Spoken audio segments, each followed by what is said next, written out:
ಈ ಪಕ್ಷದಲ್ಲಿ ದುಡ್ದಿರೋರಿಗೆ ನೀವು ಬೆಲೆ ಕೊಡಬೇಕು ಅಂತ ಹೇಳಿದ್ರೆ ನೀವು ಒಂದ್ಸತಿ ಯಡಿಯೂರಪ್ಪನವರು ಎಲ್ಲ ಅನುಭವಿಸಿದ ನಂತರ ನೆಕ್ಸ್ಟ್ ನೀವು ಯಾರು ಇರ್ತಾರೆ ಅವ್ರಿಗೆ ನೀವು ಮನ್ನಣೆಯನ್ನ ಕೊಡಬೇಕು. ಆದ್ರೆ ಬಿಜೆಪಿಯಲ್ಲಿ ಸೈಡ್ ಲೈನ್ ಪಾಲಿಟಿಕ್ಸ್ ಅನ್ನ ಮಾಡ್ಕೊಂಡು ಬಂದ್ರು. ಪ್ರಮುಖವಾಗಿ ಹೇಳೋದಾದ್ರೆ ಎಲ್ಲಿಂದ ಇದು ಟರ್ನಿಂಗ್ ಪಾಯಿಂಟ್ ಆಗುತ್ತೆ ಅಂತ ಹೇಳಿದ್ರೆ ನಿಮ್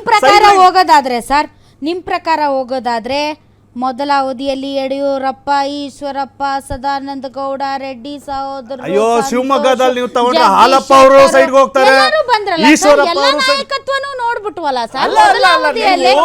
ರಾಜ್ಯ ಸುನೀತಾ ಯಾರು ಸುನೀತಾ ಕೇಜ್ರಿವಾಲ್ MLA ನ ಆಫೀಸ್ ಬೇರೆ ಕುಟುಂಬ ಪಕ್ಷದ ಬ್ಯಾಡ್ಜ್ ಅಲ್ಲಿ ಮಾಡ್ಕೊಂತಾ ಇರ್ಲಿಲ್ಲ ಅವ್ರು. ಅಂದ್ರೆ ಇವತ್ತು ಯಡಿಯೂರಪ್ಪನವರು ಮತ್ತೆ ಇವ್ರು ಚುನಾವಣೆ ನಿಂತ್ಕೊಂಡ್ರೆ ಅವ್ರ ಮನೆಯವರು ಯಾರು ಪ್ರಚಾರಕ್ಕೆ ಮಾಡಲ್ವಾ?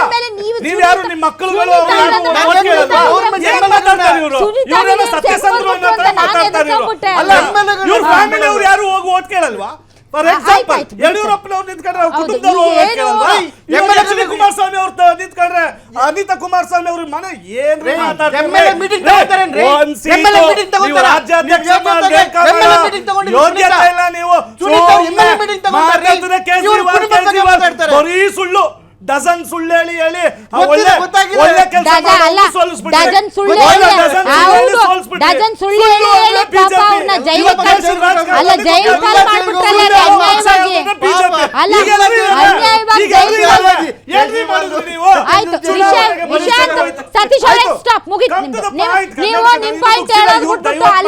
ನಿಮ್ಗೆ ಅವ್ರ ಜೊತೆ ಯಾರು ವಾದ ಮಾಡ ಅಂತಂದ್ರು ನಿಮ್ ಪಾಯಿಂಟ್ ನೀವು ಕ್ಲಿಯರ್ ಮಾಡ್ಬೇಕಾಗಿತ್ತು. ನಿಮ್ ಮುಗೀತು. ನಟರಾಜ್ ಗೌಡ್ರೆ ಆಯ್ತು. ಈಗ ಸಿದ್ದರಾಮಯ್ಯನವರ ನೇತೃತ್ವದ ಒಂದು ಸರ್ಕಾರದಲ್ಲಿ ಈಗ ಶಾಸಕರುಗಳು ಪಾಪ ಆಡಳಿತ ವೈಫಲ್ಯ ಅಂತನೂ ಅಥವಾ ನಮ್ಗೆ ಅನುದಾನ ಸಿಗ್ತಾ ಇಲ್ಲ ಅಂತನೂ ಸ್ವಂತ ಪಕ್ಷದ ಗೋರಿ ತಾವೇ ತೋಡ್ತಾ ಇದ್ದಾರೆ. ನಾನು ಇನ್ನೂ ಗೋರಿ ಕಟ್ಟಿದ್ದಾರೆ ಅಂತ ಹೇಳಿಲ್ಲ ಸರ್, ಗೋರಿ ತೋಡ್ತಿದ್ದಾರೆ ಎಂದೆ. ಆಮೇಲೆ ಗೋರಿ ತೋಡಿ ಆಮೇಲೆ ಗೋರಿ ಕಟ್ಟಿ ಆಮೇಲೆ ಕೊನೆ ಮೊಳೆ ಹೊಡೆಯೋದು ಇನ್ನೂ ಬಾಕಿ ಇದೆ. ಅದು ಹತ್ತತ್ರ 2028 ಹತ್ತತ್ರ ಆಗುತ್ತೆ. ಸೊ ಈಗಿಂದ ಒಂದು ಸ್ಟೇಜ್ ಕ್ರಿಯೇಟ್ ಆಗ್ತಾ ಇದೆ. ಇಂಥ ಸಂದರ್ಭದಲ್ಲಿ ಎಲ್ಲರೂ ಡೆಲ್ಲಿಗೆ ಹೋಗಿದ್ದಾರೆ BJP ಅವರು. ಯಾಕೆಂದರೆ ಒಗ್ಗಟ್ಟು ಪ್ರದರ್ಶನ ಮಾಡೋದಕ್ಕೆ.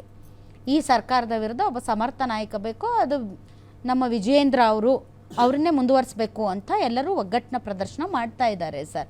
ಸೊ ಇದು ನಿಮ್ಗೆ ಥ್ರೆಟ್ ಅನ್ನಿಸ್ತಾ ಇದೆಯಾ? ಖಂಡಿತವಾಗಿಲ್ಲ. ನೋಡಿ, ನಮ್ಮ ಸರ್ಕಾರದಲ್ಲಿ 140 ಶಾಸಕರಲ್ಲಿ ಕೆಲವರಿಗೆ ಅಸಮಾಧಾನ ಇರ್ಬೋದು, ಕೆಲವರಿಗೆ ಸಣ್ಣ ಪುಟ್ಟ ಭಿನ್ನಾಭಿಪ್ರಾಯಗಳಿರ್ಬೋದು, ಕೆಲವರಿಗೆ ಅನುದಾನ ಸಿಗದಲ್ಲೇ ಇರಬಹುದು. ಆದರೆ ಅದನ್ನು ಮಾತಾಡುವಂಥ ವೇದಿಕೆ ಮುಖ್ಯಮಂತ್ರಿಗಳ ಕಚೇರಿ ಆಗಬಹುದು, ಉಪಮುಖ್ಯಮಂತ್ರಿ ಕಚೇರಿ ಆಗ್ಬೋದು, ಮಂತ್ರಿಗಳతో ಮಾತಾಡ್ಬೋದು, ಪರಿಹರಿಸ್ಕೊಬೋದು. ಅಂತಹ ದೊಡ್ಡ ಸಮಸ್ಯೆ ಏನಿಲ್ಲ. ಆಮೇಲೆ ಗೋರಿಯನ್ನು ಕಟ್ತಾ ಇಲ್ಲ, ಮಳೆ ನೋಡಿ ಅಲ್ಲ. 2033ವರೆಗೂ ನಾವೇ ಅಧಿಕಾರದಲ್ಲಿರ್ತೀವಿ. 2033ವರೆಗೂ ಕೂಡ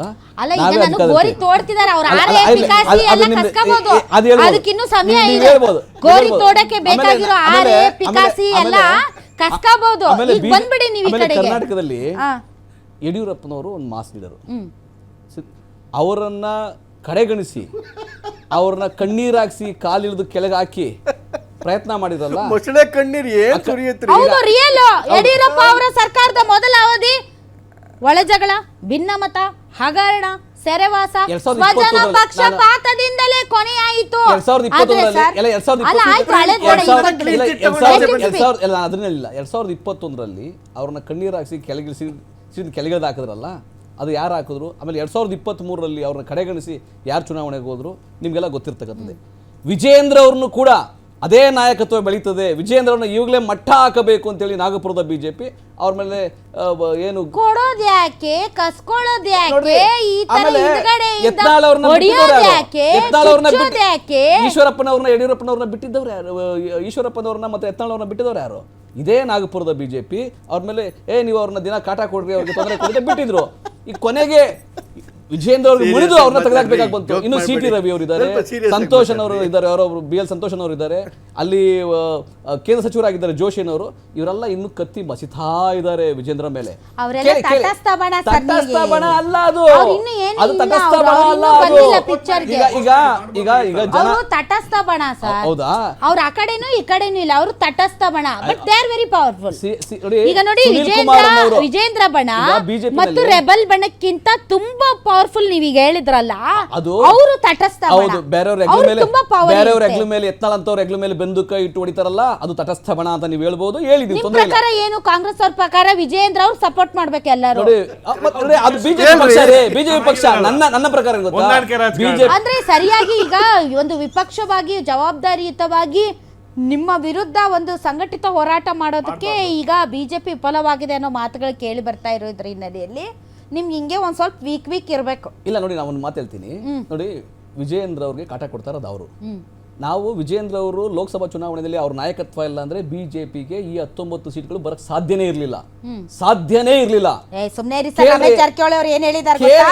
ಒಂದ್ 20 ಜನನ ಸಾಮೂಹಿಕ ನಾಯಕತ್ವ ಅಂತ ಒಂದ್ 20 ಜನ ನೇಮಕ ಮಾಡಿ ಅವ್ರ ನೇತೃತ್ವದಲ್ಲಿ ನಾವು ಎಲೆಕ್ಷನ್ ಹೋಗ್ತೀವಿ. ನಾಳೆ ಏನಾದ್ರೂ ಎಲೆಕ್ಷನ್ ನಲ್ಲಿ ಒಳ್ಳೆ ರಿಸಲ್ಟ್ ಬಂದಿಲ್ಲ ಅಂದ್ರೆ ಆಮೇಲೆ ಕೇಳ್ರಿ ಅಂತ ಅವ್ರು ಹೇಳ್ತಿರೋದು. ಅವ್ರ ಕೇಸದಲ್ಲಿ ಅವ್ರ ಕೆಪಾಸಿಟಿ ಇದೆ.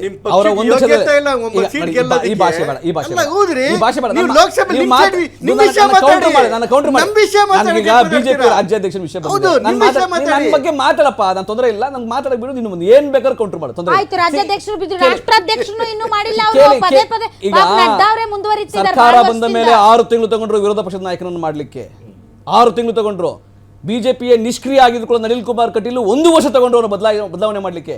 ವಿಜಯೇಂದ್ರವನ್ನು ಬದಲಾವಣೆ ಮಾಡಿದ್ರೆ ಬಿಜೆಪಿಗೆ ಕರ್ನಾಟಕದಲ್ಲಿ ನಾಗಪುರದ ಬಿಜೆಪಿ ಒಂದು ಚುನಾವಣೆ ಅಂತೂ ಮಾಡಕ್ಕಾಗಲ್ಲ. ಇಲ್ಲಿ 5 ವರ್ಷ ಆಯ್ತು ಡಿಕೆ ಆಗಿ, 5 ವರ್ಷ ಡಿಕೆ ಆಗಿ, 5 ವರ್ಷ. ಚಂದ್ರು ನೀವು ಆಮೇಲೆ ಮಾತಾಡಿ, ನಾನು ಐ ಅಗ್ರಿ, ನಿಮ್ಮ ಪಾಯಿಂಟ್ಸ್ ಇದೆ, ನಾನು ಮಾತಾಡಲು ನೀವು ಮಾತಾಡಿ, ಏನ್ ಬೇಕಾದ್ರೂ ಹೇಳಿ. ನಾನು ಇವಾಗ ಏನ್ ಹೇಳ್ತೀನಿ ಅಂದ್ರೆ, ಬಿಜೆಪಿ ನಮ್ಗೆ ಇಲ್ಲಿ ಒಂದು ಸರ್ಕಾರ ಅಂದ್ರೆ ಆಡಳಿತ ಪಕ್ಷ ಜೊತೆಗೆ ವಿರೋಧ ಪಕ್ಷ ಬೇಕು. ವಿರೋಧ ಪಕ್ಷ ಯಾಕೆ ಬೇಕು ನೋಡಿ, ಅವರ ಕೇಂದ್ರ ಸರ್ಕಾರದಲ್ಲಿ ಬಿಜೆಪಿ ಇದೆ. ಸರ್, ವಿರೋಧ ಪಕ್ಷ ಅಂತಂದ್ರೆ ಸರ್ಕಾರದ ವಿಚಾರ ಬಂದಾಗ ಆರ್ ಅಶೋಕ್ ಅವ್ರ ಬಗ್ಗೆ ಮಾತಾಡೋಣ. ನೀವು ಪಕ್ಷ ಅಂತ ಬಂದಾಗ ವಿಜೇಂದ್ರ ಅವ್ರ ಬಗ್ಗೆ ಮಾತಾಡ್ತಿದ್ದೀರಿ. ನಾವು ಬೆಳಗಾವಿ ಅಧಿವೇಶನದಲ್ಲಿ ನೀವು ಆರ್ ಅಶೋಕ್ ಅವ್ರ ಬಗ್ಗೆ ಯಾಕೆ ಮಾತಾಡ್ತಿಲ್ಲ? ಇಬ್ಬರ ಬಗ್ಗೆ ಮಾತಾಡ್ತಿದ್ದೀನಿ. ಬೆಳಗಾವಿ ಅಧಿವೇಶನದಲ್ಲಿ ಸೀರಿಯಸ್ ಕೇಳಿ, ಬೆಳಗಾವಿ ಆರ್ ಅಶೋಕ್ ಅವ್ರು ನೀವು ಸೀರಿಯಸ್ ತಗೊಂಡಿಲ್ಲ? ಸೀರಿಯಸ್ ತಗೊಂಡಿದ್ದೀವಿ. ಅವ್ರು ವಿರೋಧ ಪಕ್ಷದ ನಾಯಕರಿ, ಅಧಿಕೃತ ವಿರೋಧ ಪಕ್ಷ ನಾಯಕ, ಅವ್ರು ಗೌರವ ಕೊಡ್ತಾರಕ್ಕಾಯ್ತದ? ನೋಡಿ, ಬೆಳಗಾವಿ ಅಧಿವೇಶನದಲ್ಲಿ ಇವು ಎಲ್ಲರೂ ಸೇರ್ಕೊಂಡ್ರು ಬಿಜೆಪಿ ಶಾಸಕರು. ನಾವೀಗ ಪ್ರೊಟೆಸ್ಟ್ ಮಾಡೋಣ ಅಂತ, ಎತ್ತು ಏರಿಗಳಿತ್ತು, ಕೋಣ ನೀರಿಗಳಿತ್ತು, ಕೆಲವರು ಆಚೆ ವಾಕೌಟ್, ಕೆಲವರು ಒಳಗಡೆ ಧರಣಿಗೆ ಬರ್ತೀವಿ ಅಂತ. ಬಿಜೆಪಿ ಟೈಮ್ ಸಿಕ್ಕಿಲ್ಲ, ಬಿಜೆಪಿ ಪರಿಸ್ಥಿತಿ ಮೊದಲೇ ಪ್ಲಾನ್ ಮಾಡಕ್ ಟೈಮ್ ಸಿಕ್ಕಿಲ್ಲ.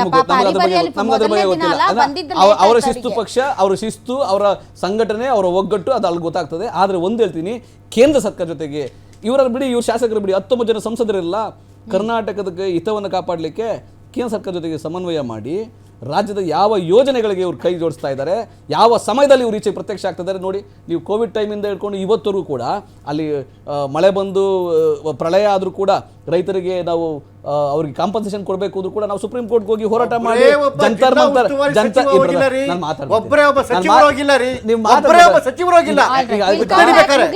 ಮಂತರ್ ಅಲ್ಲಿ ಪ್ರೊಟೆಸ್ಟ್ ಮಾಡಿ ಸುಪ್ರೀಂ ಕೋರ್ಟ್ಗೆ ಹೋಗಿ ಚೀಮಾರಿ ಹಾಕಿ ಕೇಂದ್ರ ಸರ್ಕಾರದಿಂದ ನಾವು ಹಣವನ್ನು ವಸೂಲು ಮಾಡ್ಕೊಂಡು ಬರ್ಬೇಕಾಗಿದೆ. ಪರಿಸ್ಥಿತಿ ಆ ಥರ ಪರಿಸ್ಥಿತಿ ಇದೆ. 19 ಜನ ಸಂಸದರು ನಾಪತ್ತೆ ಮತ್ತೆ ನಿಷ್ಕ್ರಿಯ. ಅವರ ಬಣ ರಾಜಕಾರಣದಲ್ಲಿ ಕರ್ನಾಟಕಕ್ಕೆ ಅನ್ಯಾಯ ಮಾಡ್ತಾ ಇದ್ದಾರೆ ಬಿಜೆಪಿ. ನೀವೇನ್ರಿ ನೀವ್ ಹೇಳ್ತೀರಿ ಅಂತ ಅವರು ಮೋದಿ ಅವರು ನಿಂತು ಎದುರುಗಡೆ ನಿಂತು ಮಾತಾಡಕ್ಕಾಗತ್ತಾ? ನೀವು ಕೇಳಬೇಕಲ್ಲ, ಯಾಕೆ ಜನತರ ಓಟ್ ಹಾಕಿರೋದು ಅವ್ರನ್ನ ಅಪಾಯಿಂಟ್ ಮಾಡ್ರೋ ಗುಮಾಸ್ತರಲ್ಲ ರೀ, ಅವರು ಅಪಾಯಿಂಟ್ ಮಾಡ್ರ ಗುಮಾಸ್ತರಲ್ಲ, ಅವರು ಜನಪ್ರತಿನಿಧಿಗಳು.